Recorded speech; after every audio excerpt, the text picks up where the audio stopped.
Hello everyone, and welcome to the Flying Cork TX.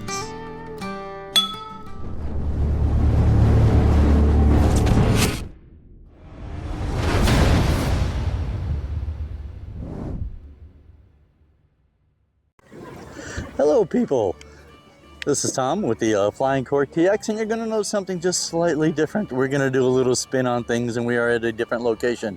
Yes, I am still in Texas, at the Sherwood Forest Renaissance Festival in Paige, Texas, just east of Austin. I'm going to do a walking tour through the fair itself, and I'm going to stop at a few different venues, and we're going to watch some of the shows and the acts, and I'm going to do a straight-on walking tour as well. So walk through with me, and there's a wine tasting venue that I'm also going to stop at, and we're going to have a chat and a wine tasting with Gislaine, and it's going to just be a really great day. Follow me.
Okay, hello, this is Tom, and this time you're going to notice there's a little bit of a different venue here. We are at the Sherwood Forest Fair, coming in the front gate all the way up the hill, and behind the Jerusalem pub is the Rose of Aquitaine, and this is a really brilliant wine tasting venue, and probably most will agree it's my favorite spot in the fair, and I do come here often, and you're going to find out why. And I am sitting here with Jamie Hauser. She actually runs this venue. And say your character name again for us? Gislaine de Rouen. Gislaine de Rouen. Okay. I'm a midwife from Rouen, which is in Normandy. In Normandy? Okay. Oh, wow. It's been my character at Ren Fairs for 25 years. So we are here. I'm doing a wine tasting here, the Spain wine tasting. There are a number of them here, and we will cover that very shortly. But if you would, go ahead and tell us how you got started doing this venue, the significance to why you started doing this. They're both are, there really is a why. For one thing, I've been doing wine tastings at Ren Fairs for a long time, starting at Louisiana Fair, I've done them here, and various other places. And I think that finally I realized, people don't want to give up a couple hours in their Ren Fair day and they don't want to have tickets and reservations and commitments like that. So I said, let's deconstruct the wine tasting. So that's basically what we've done. So instead of doing, having a seated thing where you have to listen to somebody yammer on about wines for a couple hours, you don't really feel like sitting there, we trust our patrons to be able to come in and learn about wine. And so we do flights of wine. We also do beer and mead, none of which, well, the meads are, but most of which is not available elsewhere at the fair. So these are premium wines. And they're themed. So we have them from countries. So we have France and Spain and Italy. This year I'm doing New World, or well, it's not really New World, but it's wines other than European. Other than the Old World, yeah. We've been keeping it, really pretty much European for the past couple of years that we've been doing this. But I decided to go to Chile, Argentina, and South Africa, and one other country, New Zealand. Mhm. So that's gone over really well, especially because my patrons are very loyal. We've got people here who've been with me since the very beginning. Mhm. Got a hold of the idea of this. We do have tasting notes on the Mhm. table, so Yeah, they're very explicit and they are, in fact, because I select all. pretty accurate. Mhm. Yeah. And I also do good value wines. I don't want people that leave here thinking that they need to spend 40 or 50 or $100 on a Mhm. wine. Most of the selections are under 15. Mhm. So they're nothing. Oh, you do sell them by the bottle as well? We do not. Oh, okay, okay. We I do see. not. But they can be found at. They can be found at I see. local emporiums, and Mhm. they're not hard to find, with a couple of exceptions. I mean, sometimes I can get a hold of enough of a selection where I can Mhm. actually offer it, even though it's not widely available. So the research I do for you people is just exhausting. Can I tell you? Just All this wine tasting to select wines, it's horrible. It's grueling, right? should be paid more. But I love wine. Mhm. I enjoy teaching about wine. Mhm. I'm a professor at a university in New Orleans for online programs, so I'm a natural. I love to teach. So Mhm. that's Okay, learn something new every day. I did not know that. Yeah. Yeah, that's awesome. Tulane University. I teach in the School of Public Health. Okay. But I also instruct at the table. So Mhm. this is Madame's toy box. Mhm. And of course, when I say that, people go, "Ooh," and I say, "It's not that." Not that kind of toy box. Yeah, no. No. Yeah, I really love this. This It's is a lot of fun. So essentially, my toy box is full of representations of a lot of the different kinds of flavors and aromas that you can. Mhm. So I bring it over, and if someone is enjoying a really robust red, I might suggest to them tobacco or black pepper, Mhm. or usually something like cherry chocolate. So Well, let's there you go. take a look at one here. So this one is tobacco, and all of these are curated and made on her own and labeled accordingly. Definitely a nice tobacco scent there. The way it works which- is, I just encourage people to take a sip of the wine, and if they think they encountered something, they can try it out. It's really just a way to train your palate, so that it's easier for you to identify the particular aromas and flavors in the wines. Pear, apple, peach, lemon zest on the first of the Spanish wine tasting is the Albarino. One of my absolute favorites. So there you have the citrus. We also have floral. That wine, by the way, is named after a very famous troubadour. You might recognize Martin Kodak. Martin Kodak. And he wrote music in the 11th century. He actually, we don't know much about him. There's only 9 of his songs that are still around, but they're part of a whole bunch of songs that were called the Cantigas Amigos, which means the song of our friends. Whoa, Opa! My favorite noise. And so I love this wine. It's the kind of wine you can just keep around. It goes with almost anything, and it's refreshing and just lovely. So yeah, it's very refreshing. Yeah, the citrus is definitely there. Yeah, for sure. That's from northwestern Spain, a place where that I'm very familiar with. I've been there, and actually, I'm going back in September. We're going to go do the Camino across northwestern Spain. It's a very famous pilgrimage. All of it, or all of it. We're doing the whole thing. Oh my gosh, 50 some odd miles. Yep, I am jealous.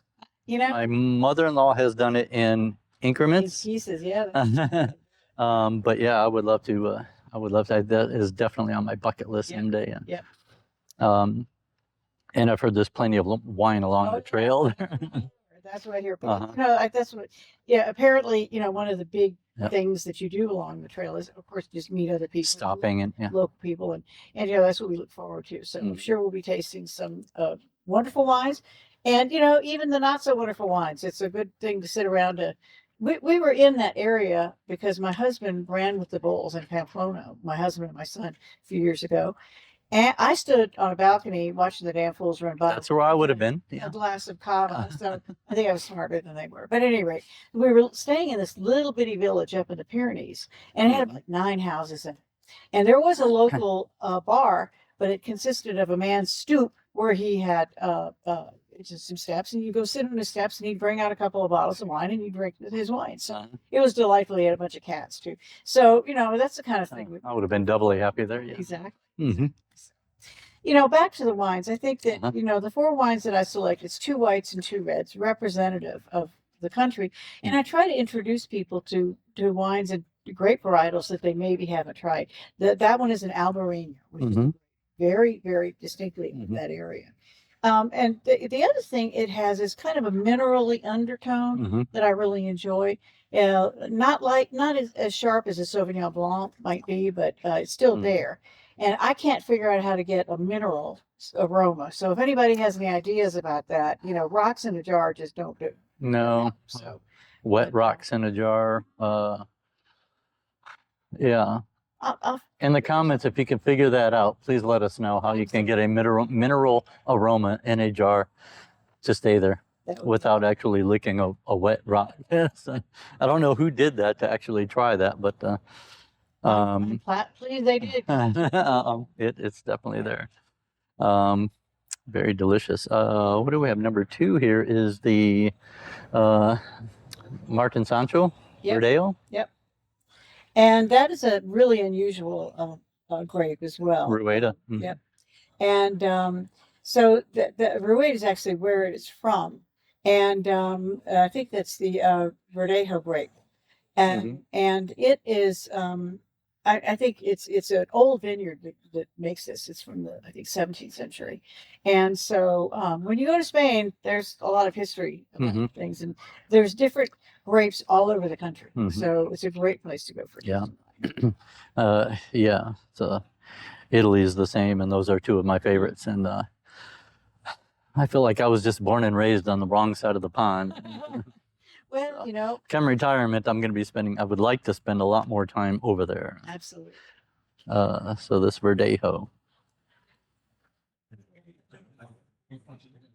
It's a pretty lively, I think, flavor. It's got, I think it's more of a floral. Yeah, it's got, it's more aromatic than like a Sauvignon Blanc, but it still has that nice backbone and that nice structure on it. The structure of wine is so important. You have to have a wonderful aroma, of course, and then the flavor changes during the process of tasting it, and then the finish. Oh yeah. Decanting is great, especially for an older wine. But typically speaking, I would rather pour it in a glass and taste it as it opens up, as you're drinking it, versus letting it sit for a while in a. It's a form of playing with your food, I guess. Feel that. It really is, and by that wonderful film that we all love about wines and winemaking. I'm thinking of the wrong one. I was thinking about Sideways. Sideways. Sideways, and in that long speech that he makes about Pinot Noir. But he says so much about how it's a living, breathing thing, and it genuinely is. If you open a bottle of wine and just let it sit there for 15 minutes, it tastes vastly different. Yeah.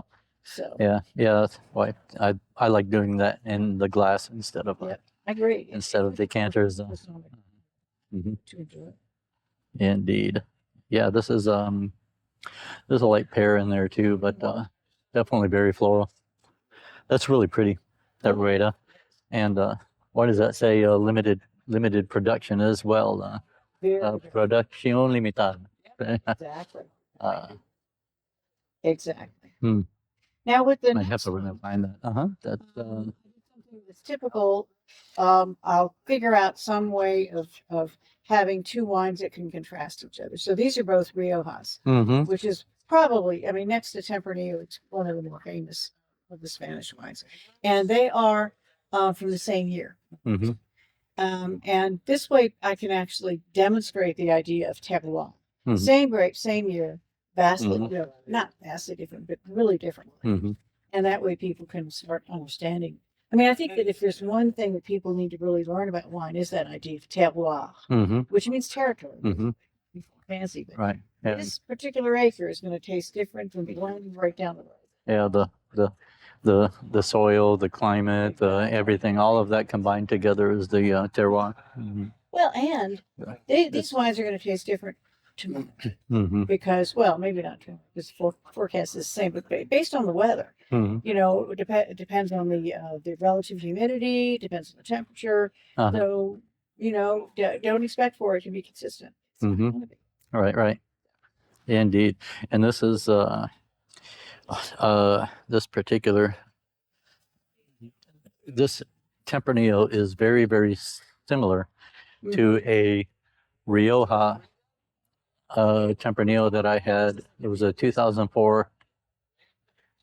I've got a picture of it somewhere, and that I posted on my introduction video, so it's on there. But anyway, it's that was the wine that for me changed it all. It was that wine that just blew me over. It was so just it was just busy and all over the place. Yep. Had that tobacconess, the earthiness, the Usually a little chocolate. yeah. So when you had when I tasted this last weekend or opening weekend here, it really brought me back to that Tempranillo. So yeah, and it's very hard for me to find that. Yep. And of course, you know, the sense of smell is the one that's most evocative of our past memories. Mm-hmm. So you can, you know, in this case, no, I didn't drink wine when I was 3, but you know, it brings me back to other memories that I cherish. I did start drinking wine at an early age because I lived in Sweden. Yeah, and that's very not uncommon over there. yeah. I mean, watered wine at Uh-huh. age 12. You know, Mhm. I'm not talking about drinking. You know, Right. but when you travel around, it's just a natural part of living over there. Mhm. And now they don't have any grapes in Sweden. Mm-mm. They drink a lot of aquavit, but you know, we would frequently travel, which is it's a rye. It's a like a vodka made from rye, and it's just a very very strong flavor. But we would go south in the summers, and my parents had a hidden compartment in the Volvo station wagon where they could put all their German wines they would bring it home. Mhm. And if we clinked a little going through the tailgates, you know, they just winked at us. Uh-huh. But it was a wonderful, you know, childhood, and I really loved it, and Mhm. it certainly started me on this adventure. Oh yeah, it's an adventure without an ending. It's just I learn something new every day when it comes to wine. Absolutely. This one is a blend that includes the Tempranillo, but it's also got a couple of other interesting grapes. Mhm. The Garnacha Garnacha. is a typical Spanish grape also. And then this last one is very unusual. Moswelo. Yes. I haven't heard of that one before. Yeah, exactly. And so I think it gives it it adds into the general rose. I think it adds into the herbaceousness of this wine. The temp has a lot of herbaceousness, but it adds in a little dimension, an extra. It's like turning up the volume on something. So, but it's a lovely blend. So. Was I carrying that with me? What do you think? What flavor do you want? You're right about the herbaceousness on this one. I feel like the acidity is a little bit higher there too, and Mark, a little bit more. I'm sorry? A little bit more fruit along with this one than or redder fruits versus the darker fruits. With I first think it's definitely Tempranillo. fruit forward. Uh-huh. Now, my one wish is that I could do all these wine tastings in glass, but these little plastic glasses aren't bad. You can still see, and I insist on white tablecloths. Now, mind you, I have a red tablecloth. The little red napkins on here serve an actual practical feature because we can pull them around to hide the wine stains. But you know, I think that I like to use a white tablecloth. Thank you. Yes. Yeah. And That's most people, a really dark. It's on the purple. It's on the purple spectrum there. it's really gorgeous. Yeah. But what I like to show people is when you tilt it like this, is to look at the very place where it meets the glass. Exactly.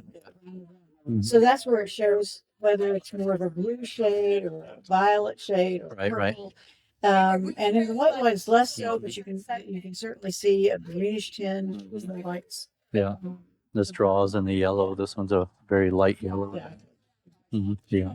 The Oh, most so reason pretty. I love tasting wine is it engages all of your senses. Mhm. So it, short of your ears, but Mhm. then you get to listen to me talk. So that.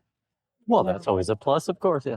But certainly because we wanted it to approach it from that Uh-huh. senses, and so to look at the color, to really engage the color in analyzing what you're later going to taste. And so it's visual, it's tactile to your mouth feel, Mhm.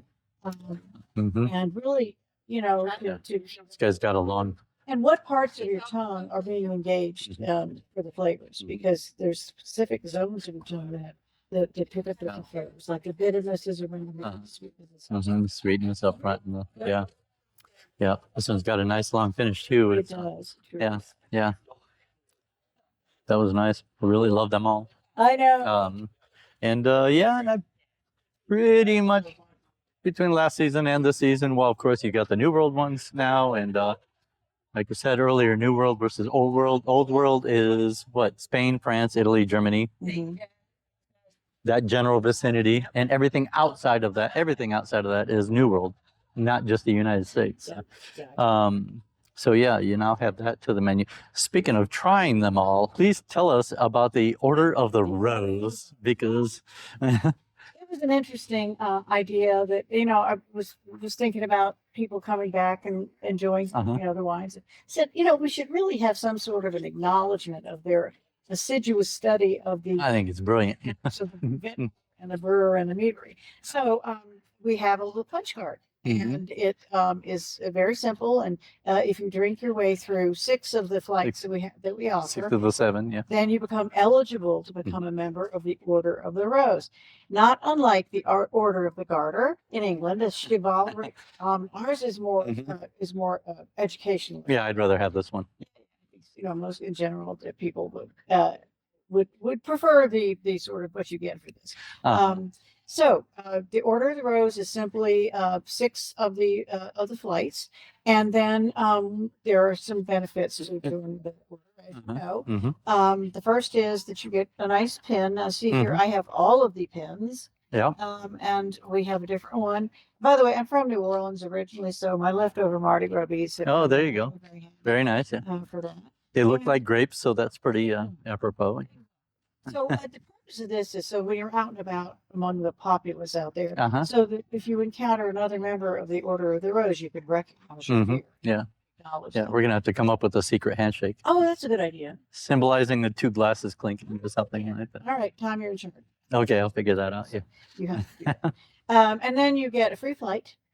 But probably the most popular thing is that you get your name on a banner. So we have banners that specifically say the Order of the Rose, and different clans out here at Sherwood are now doing their banners, so their members are on a single banner, and we're up to 6 banners now, with an average of, I guess, 20 names on each one of them. So pretty soon I'll be pretty wallpapered in here.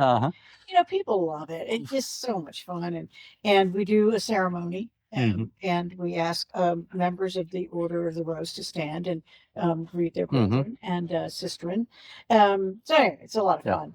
And from marketing standpoint, I mean, it's pretty smart. Yeah, people come running in here saying, "Oh my gosh, I need to get my mead," to finish it out. And we do carry it over from season to season.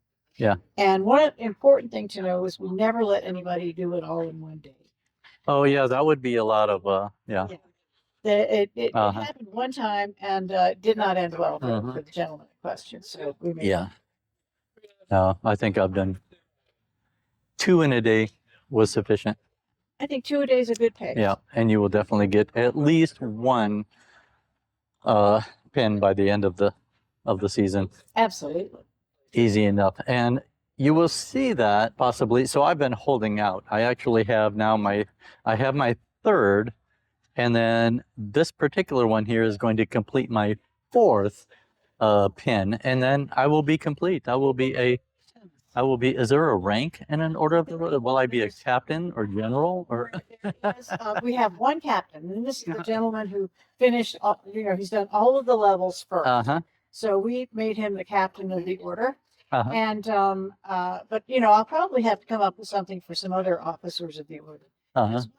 But we call it just, level 1, 2, 3, 4, and 5. Uh-huh. And so Oh, there's a fifth?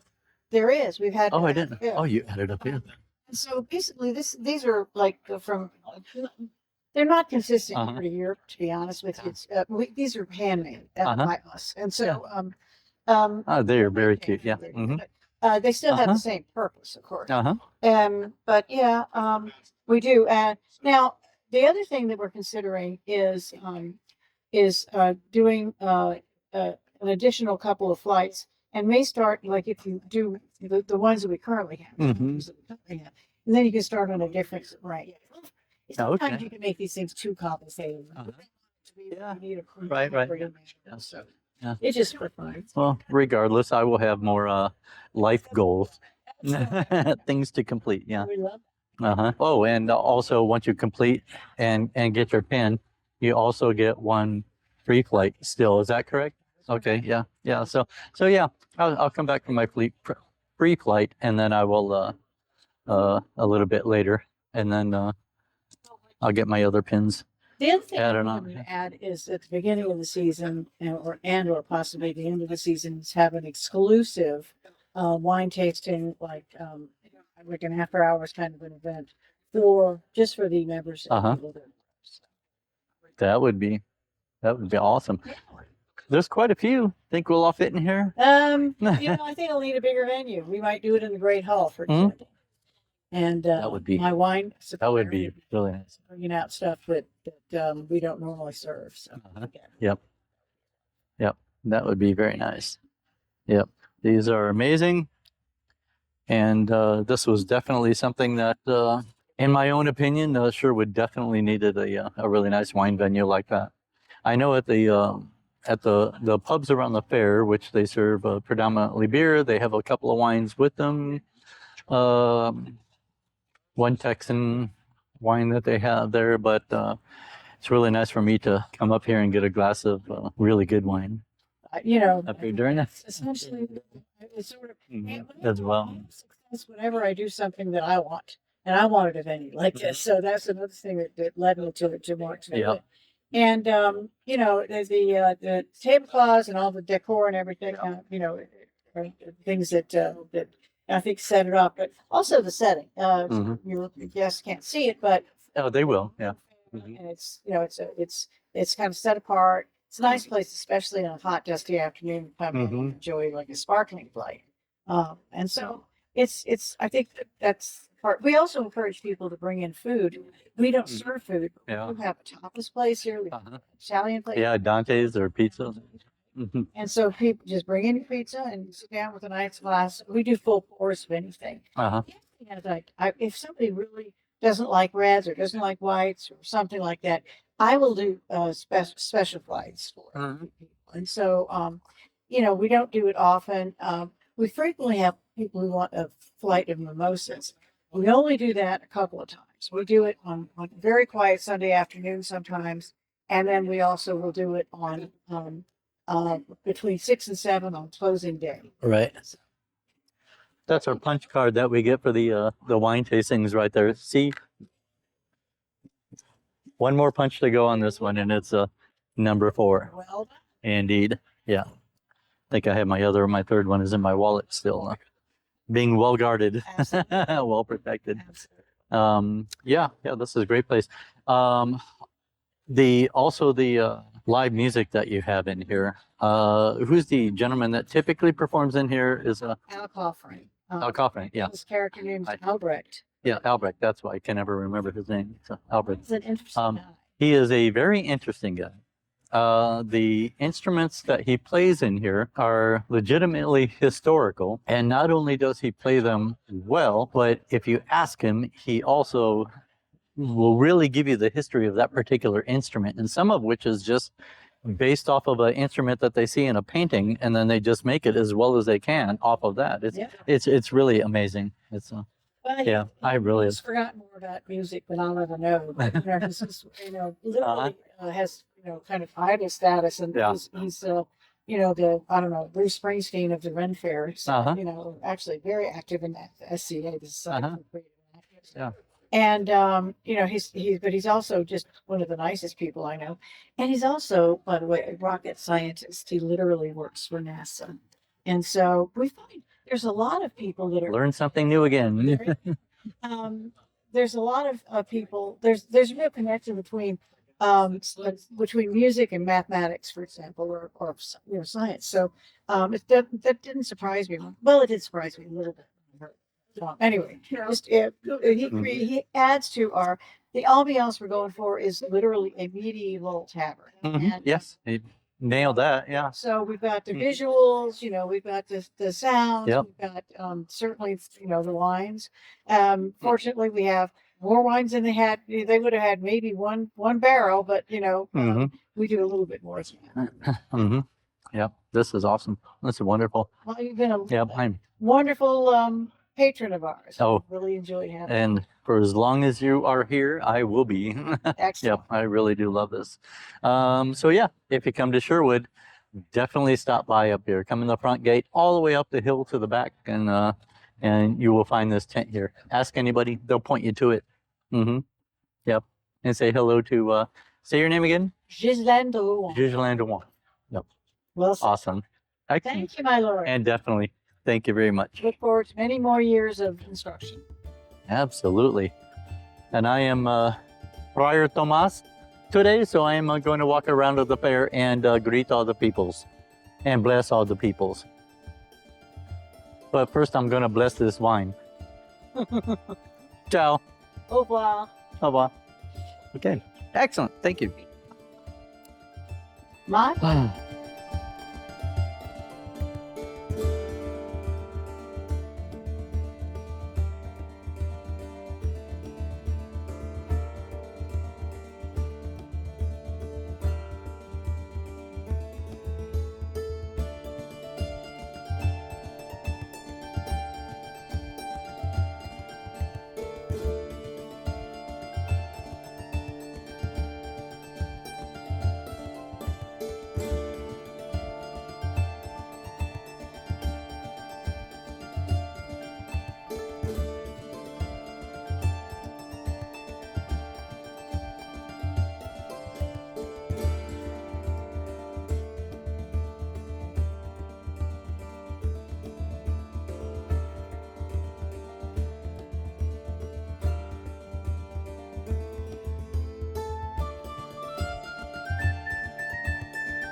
All right, so I'm in the lanes and I run across a pair of riddlers here in ye old Sherwood. So what riddles do you have for us today? I have a riddle for you today. I wander the earth, though I'm no longer here. Nothing to touch, but something to fear. Do you have a guess? Ooh! Oh, I'm not but a scary smart one. flyer. I wander the I earth. wander the earth. Though I'm no longer here. No longer here. Nothing to touch, but something to fear. Ooh. Oh, did you have a... you, sir. Did you have a guess? I wonder. Ghosts. What? Ghosts. Ghost? It's a ghost. Yes, It's it's a a ghost. ghost that wanders the earth, although he's no Right. longer here. Yeah. Something to fear and exorcism. So when I wander the earth after I'm no longer here, I'm gonna feel stupid because I don't know why. Yes. What a day. Yes. And Now you feel. Now you feel. we will see you two next weekend. Yes, if you were here, we will Awesome. be here as well. Yeah. More wine is to be had. Yeah, always more Awesome. Then wine. you might Always start room for seeing another. ghosts. Yeah. Yes. Absolutely. Thank you. And Rob.